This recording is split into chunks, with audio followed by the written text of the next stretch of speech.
تو حضرت عائشہ صدیقہ رضی اللہ تعالیٰ عنہ نے سوال کیا کہ یا رسول اللہ صلی اللہ علیہ وسلم، یہ شیطان آپ کے بھی قلب کے بائیں طرف بیٹھا ہے؟ اس لیے کہ آپ نے ارشاد فرمایا کہ ہر انسان کے قلب میں شیطان اس کی بائیں طرف بیٹھا ہے، تو کیا آپ کے قلب میں بھی بیٹھا ہے؟ ہاں میرے قلب میں بھی بیٹھا ہے، وَلَٰكِنَّ أَسْلَمَ، لیکن میرے قلب میں جو شیطان میری بائیں طرف بیٹھا تھا، میری صحبت کی برکت سے وہ مسلمان ہو گیا، وہ میرا فرما بردار ہو گیا ہے۔ فرشتہ تو فرشتہ، یہ اب میرا جو شیطان ہے یہ بھی فرما بردار ہو کر مجھے نیکی کی دعوت دیتا ہے، یہ شر اور معصیت کی مجھے دعوت ہی نہیں دے سکتا۔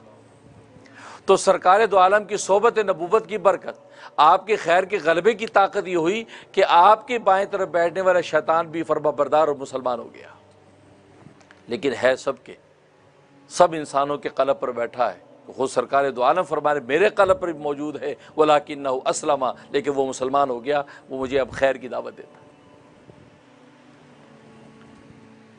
حضرت عائشہ صدیقہ رضی اللہ تعالیٰ عنہ نے سوال اس لیے کیا تھا کہ ہو سکتا ہے یہ عام انسانوں کے لیے قاعدہ ہو، اس لیے کہ عام انسانوں کو معصیت میں مبتلا بھی دیکھا، ان کو نیکی کے اندر بھی دیکھا،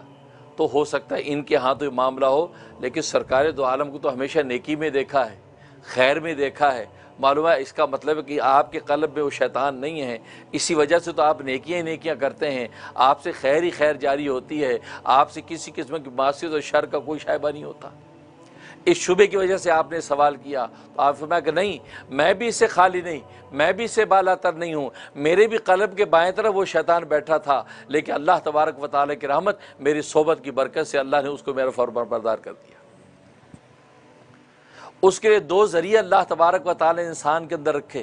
خود حدیث میں نبی کریم صلی اللہ علیہ وسلم ارشاد فرماتے ہیں کہ اللہ تبارک و تعالیٰ نے ہر انسان کے قلب کے دائیں طرف ایک فرشتہ بٹھا رکھا ہے، جو فرشتہ خیر کی تعلیم دیتا ہے، خیر میں اس انسان کو تقویت دیتا ہے، خیر کی دعوت دیتا ہے، اور قلب کی بائیں طرف ایک شیطان کو بٹھا رکھا ہے، جو شیطان اس کو شر کی تعلیم دیتا ہے، معصیت کی طرف اس کو لے کر جاتا ہے۔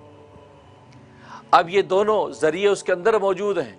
اب یہ انسان ان ذرائع کے مطابق عمل کرتا ہے۔ اگر خیر کا غلبہ ہے تو فرشتے کی بات کو سن کر نیکی کرتا ہے، اگر شر کا غلبہ ہے تو وہ شیطان کی بات سن کر معصیت میں مبتلا ہوتا ہے۔ گویا کہ خیر اور شر کی یہ جنگ یہ انسان کے درمیان چلتی ہے، تو کمال کرتا ہے وہ انسان کہ جو شر کو دبا کر جب خیر پر قدم رکھتا ہے تو اللہ تبارک و تعالیٰ اس کے لیے جنت کے دروازے کھول دیتے ہیں۔